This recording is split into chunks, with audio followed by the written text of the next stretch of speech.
Parmi les légendes qui ont façonné la culture européenne, il y en a une qui continue de fasciner et de nourrir l'imagination du grand public. La légende arthurienne. Née au début du Moyen-Âge, la légende du roi Arthur contient tous les ingrédients des grands récits mythiques. Un héros, une quête, des épreuves à surmonter et des adversaires à vaincre.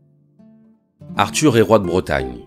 Selon la légende, les dieux l'auraient désigné pour organiser la quête du Graal, un mystérieux objet ayant recueilli le sang du Christ qui procurerait à son détenteur des pouvoirs insoupçonnés. Preuve de son élection divine, Arthur serait le seul à pouvoir s'emparer d'Excalibur, une épée magique ne pouvant être extraite de son rocher que par un être pur, et qui doterait celui qui la maîtrise de l'invincibilité. Au XXe siècle, nombreux sont les artistes et les intellectuels qui continuent à explorer la figure du roi Arthur et la légende qui l'entoure. C'est le cas d'Alexandre Astier, qui réalisera une série télévisée nommée Camelot, du nom du château où vit le roi Arthur, et qui sera diffusée sur les écrans de 2005 à 2009. Humoristique dans les premières saisons, la série prendra une orientation de plus en plus sombre et dramatique, mettant en exergue les difficultés rencontrées par Arthur, son mal-être existentiel et sa quête de sens jamais résolue.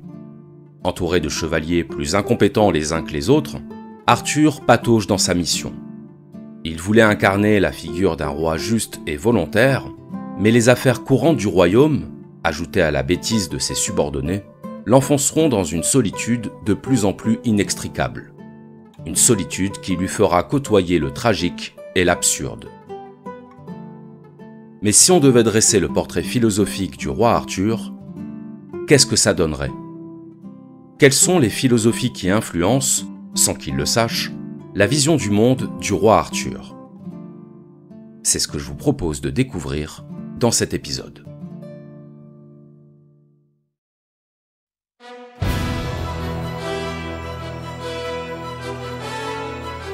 Lorsqu'on s'intéresse à la psychologie d'Arthur telle que l'a imaginée Alexandre Astier, un premier aspect de sa personnalité saute immédiatement aux yeux.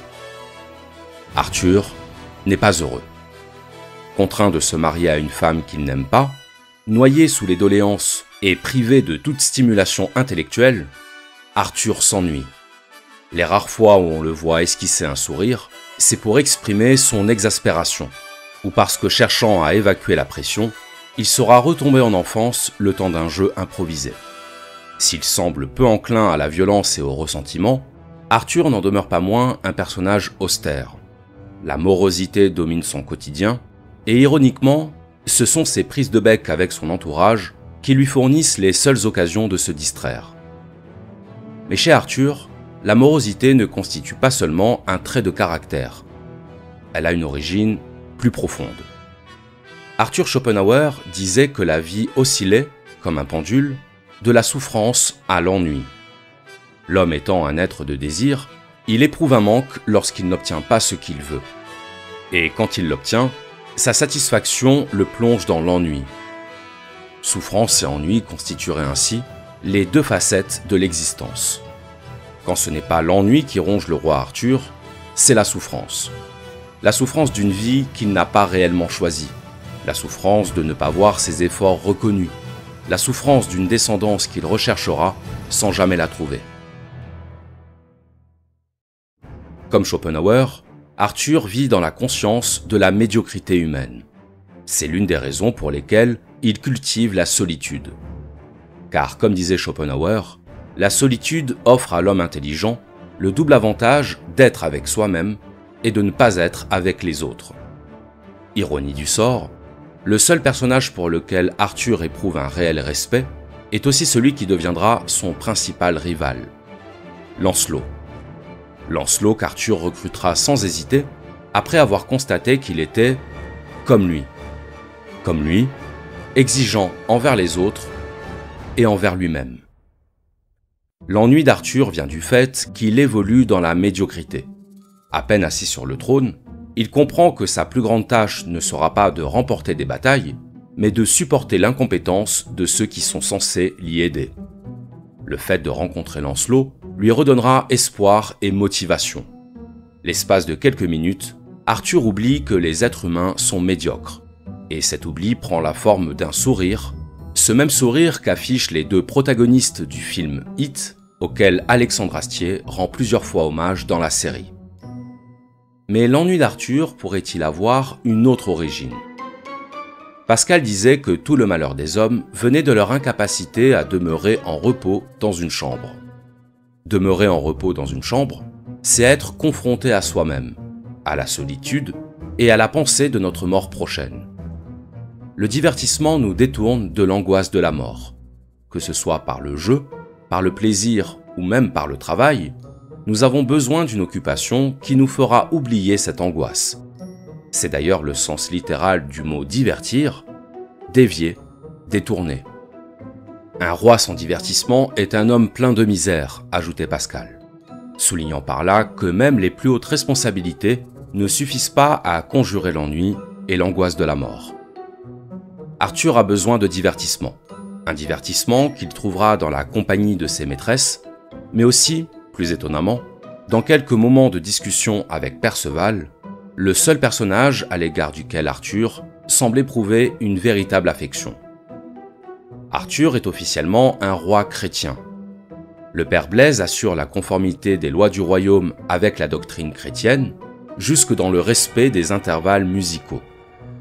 Mais très peu porté sur la religion, Arthur reste insensible à la foi chrétienne et ne manifeste aucun penchant à la transcendance. L'idée d'une vie céleste après la mort lui est étrangère et ne lui est donc d'aucun secours pour apaiser son angoisse. La seule échappatoire d'Arthur, c'est l'art. Le théâtre, comme lorsqu'il explique à Perceval les principes du schéma actantiel, la musique, la chanson à la volette constituant l'un des plus célèbres comiques de répétition de la série, ou encore la poésie, comme dans l'épisode Le jour d'Alexandre, dans lequel Arthur impose aux habitants du royaume que le temps d'une journée, il s'exprime uniquement en vers de 12 syllabes. Là encore, Arthur rejoint Schopenhauer, qui voyait dans l'art le seul moyen de neutraliser temporairement la souffrance de l'existence. Car si Arthur est un personnage désabusé, son âme d'enfant trouve encore de quoi s'émerveiller devant la beauté de la création artistique. L'émotion esthétique et la contemplation comme remède à l'ennui.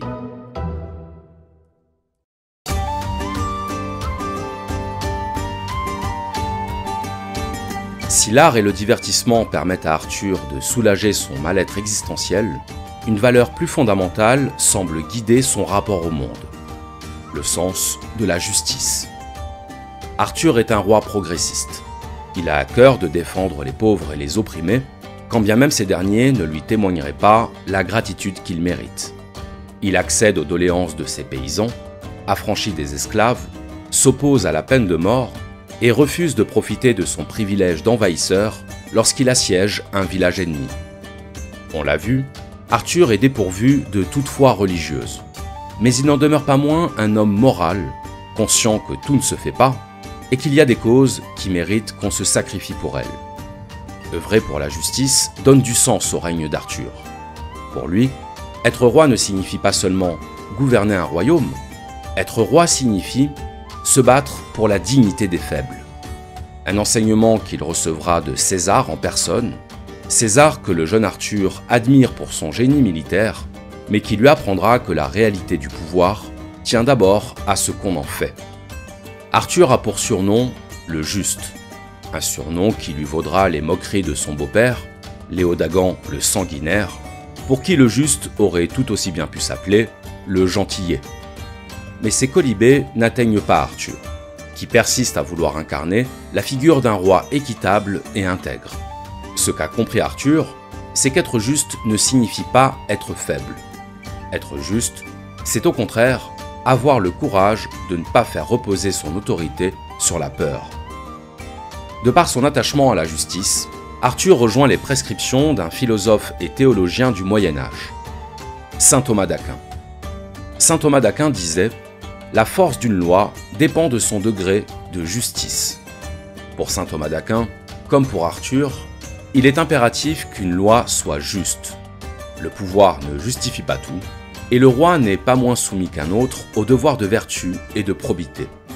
Une vision qu'Arthur est le seul à défendre, entouré de chefs d'État qui estiment que l'intérêt d'être roi, c'est précisément de n'obéir à rien ni à personne. Arthur obéit à ce qu'il pense être son devoir. Cette conscience morale lui portera souvent préjudice, car en plus de le faire passer pour un roi mollasson, elle génère en lui dilemme et culpabilité. Arthur est habité par le doute. Et ce doute atteindra son point culminant dans le livre 5, lorsqu'il replantera Excalibur dans son rocher. Geste qui signifie qu'il renonce à son titre de roi de Bretagne.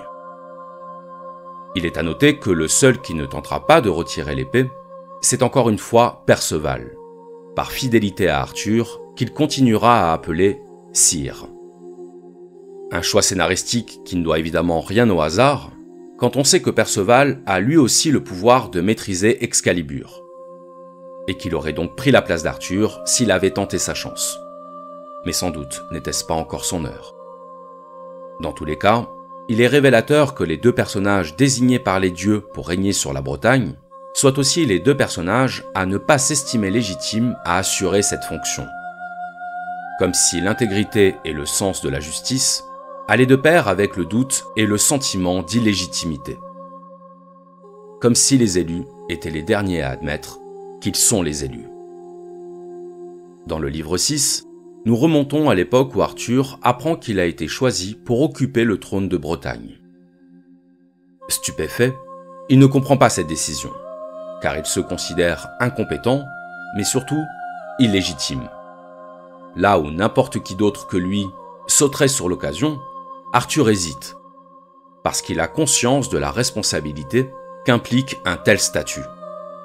Son syndrome de l'imposteur fera même l'objet d'un dialogue entre lui et César, qui lui confiera que pour devenir légitime, il faut commencer par faire semblant. Faire semblant jusqu'au jour où il n'y aura plus besoin de faire semblant. Jusqu'au jour où l'habitude aura fait disparaître le doute. Le sens de la justice d'Arthur se manifeste jusque dans sa manière de punir les délits et les crimes. Arthur fait preuve de clémence et de pondération, comme dans l'épisode 13 du livre 1, où il refuse de pratiquer la torture sur un voleur, ou dans l'épisode 14 du livre 3, dans lequel il gracie les prisonniers qui, je cite, « n'ont rien fait de gravissime ». L'exécution stricte et mécanique des peines les plus sévères lui apparaît comme absurde, et quand une loi est enfreinte, il estime qu'il faut tenir compte du contexte et de la gravité réelle des faits. On retrouve également cette idée chez saint Thomas d'Aquin, pour lequel ce qui est condamnable, c'est de suivre la loi à la lettre quand il ne le faut pas.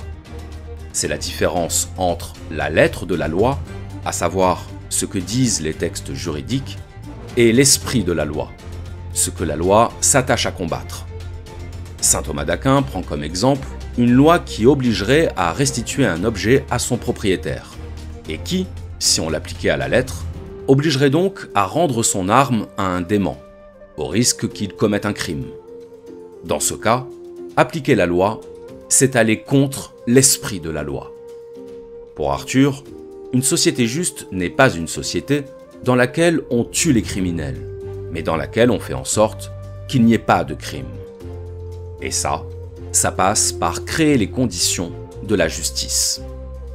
Il fait construire des écoles, répond aux doléances des paysans, remplace l'esclavage par le travail, comme pour mieux donner à chacun les moyens de sa propre émancipation. Arthur n'aime pas particulièrement les gens, mais il les respecte. Comme il respecte le peuple breton, accouru sur le rivage pour faire corps derrière lui lorsqu'il défie l'armée romaine. Car c'est ainsi qu'il conçoit de défendre la dignité des faibles, en les rendant acteurs de leur propre élévation, en leur insufflant la force qui leur manque pour devenir les rois de leur propre destinée.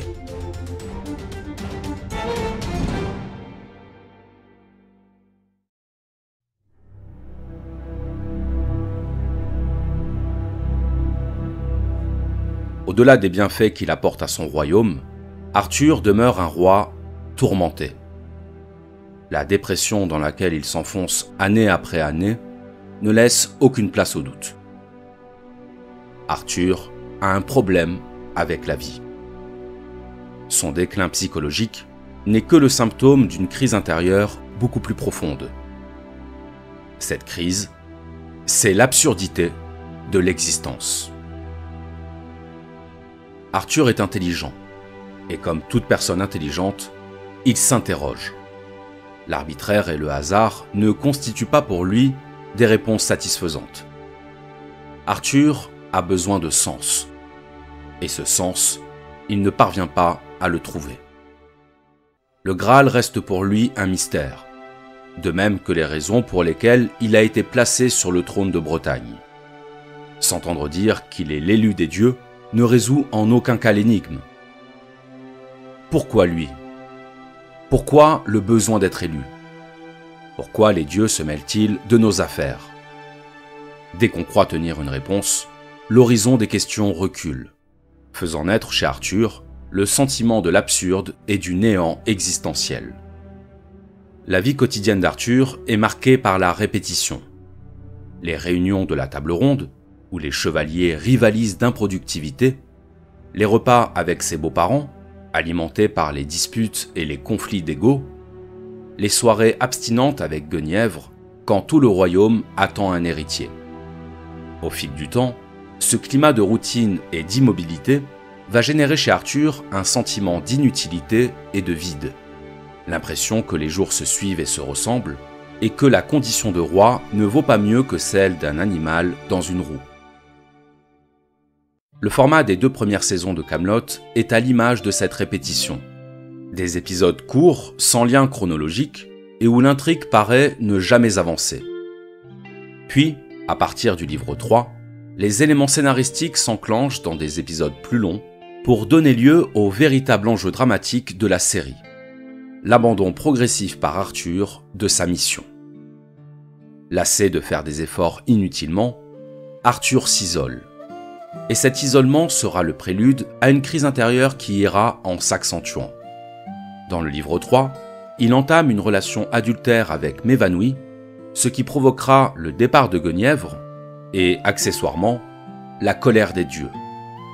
À ce moment précis du récit, Arthur met le doigt dans l'engrenage tragique, le point de non-retour dont il ne se relèvera pas. Dans le vocabulaire théâtral, l'Amartya désigne le moment où le héros tragique commet la faute qui entraînera sa chute. Les éléments du tragique se mettent alors en place indépendamment de la volonté et des actions du héros. Quoi qu'il fasse, le héros tragique subira la fatalité.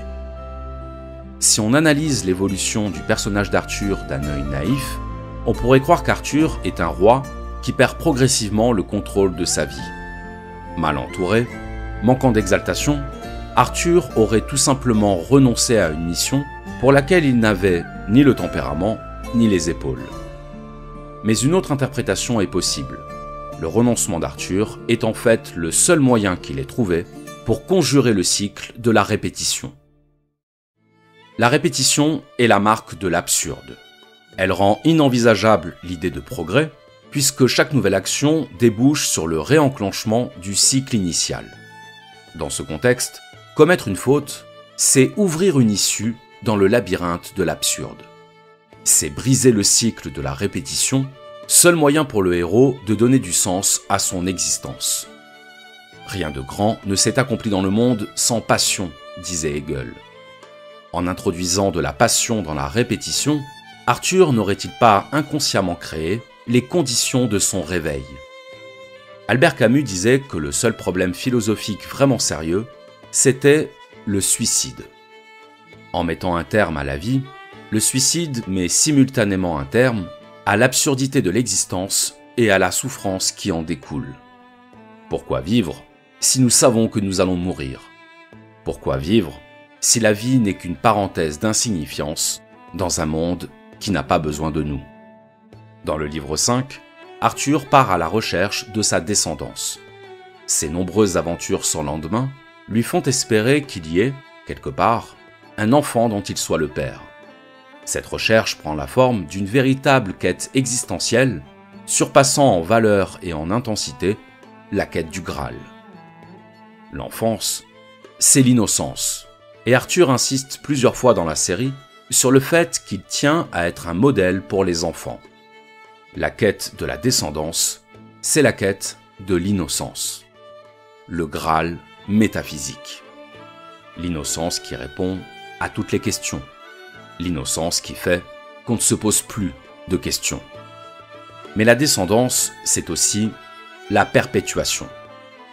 Se prolonger au-delà de soi et ainsi repousser les limites du temps et de sa propre finitude. Avoir un enfant, c'est transférer la question du sens sur un être pour qui nous sommes tout. Arthur est en quête de pureté. Et cette pureté, il la trouvera en Perceval, un personnage loufoque mais fidèle, stupide mais lucide, dont Alexandre Astier dira bien qu'il ne l'a pas écrit comme un idiot, mais comme un enfant. Perceval est l'archétype de l'innocence, c'est-à-dire, littéralement, de la non-nocivité. Là où Arthur aime la pureté, Perceval la pratique. Raison pour laquelle, sans doute, Excalibur brille davantage quand c'est Perceval qui la tient, indice probable que lorsque l'heure sera venue, Perceval succédera à Arthur sur le trône de Bretagne, et qu'il trouvera le Graal. Ce Graal qui, à l'image de la pierre philosophale des alchimistes, ne se rend accessible qu'à celui qui n'en a plus besoin, à celui dont la pureté et la sagesse rendent insignifiants les biens matériels. Perceval, c'est l'être pur auquel Arthur apporte la sagesse. C'est le fils qu'Arthur n'a jamais eu. Dans le livre 5, Arthur est manipulé par un être maléfique, envoyé par les dieux pour le punir d'avoir abdiqué. Il se nomme Méléagant, la réponse. La réponse des dieux à l'affront d'un homme, la réponse de l'ordre cosmique à celui qui s'est révolté contre l'arbitraire des dieux parce qu'il n'en voyait pas le sens. Méléagant envoûtera une Pythie pour qu'elle fasse croire à Arthur qu'il est infécond. Le but de la manœuvre, c'est d'enfoncer Arthur dans sa dépression et dans son sentiment de vacuité existentielle. Non content d'avoir échoué dans la quête du Graal, il aura échoué à se perpétuer. Et son absence de descendance résonne comme la confirmation d'une vie n'ayant aucun sens. Condamné par les dieux, Arthur tentera de mettre fin à ses jours, en se taillant les veines dans sa baignoire. Tous les suicidés sont le Christ, dira Arthur. Toutes les baignoires sont le Graal. Le Graal qui a recueilli le sang du Christ, le sang d'un martyr, le sang d'un suicidé, mort volontairement pour nous faire comprendre que le mal vient de nous et que nous pouvons y mettre un terme si nous le décidons.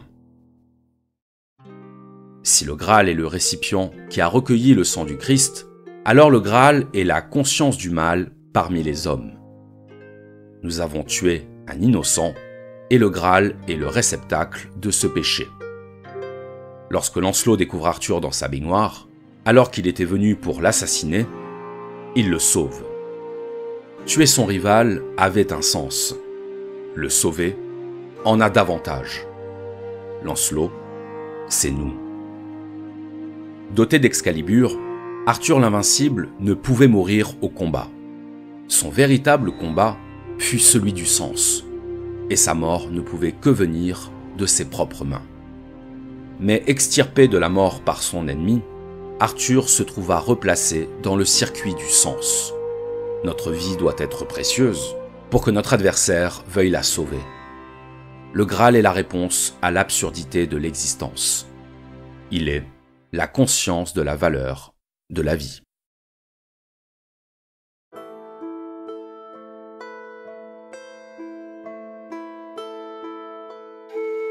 Ennui, justice, absurde, tels sont les maîtres mots de la philosophie du roi Arthur. Un personnage aux antipodes de l'archétype du héros qui nous rappelle que le tragique se cache parfois dans la normalité. Car Camelot, ce n'est pas seulement l'histoire d'un roi, c'est l'histoire d'un homme ordinaire que le destin a voulu rendre extraordinaire.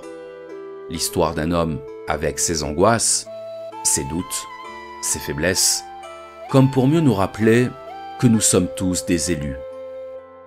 Car s'il y a un enseignement à retirer du personnage du roi Arthur, c'est que même si nous ne sommes pas des rois, nous avons tous en nous un Graal à conquérir.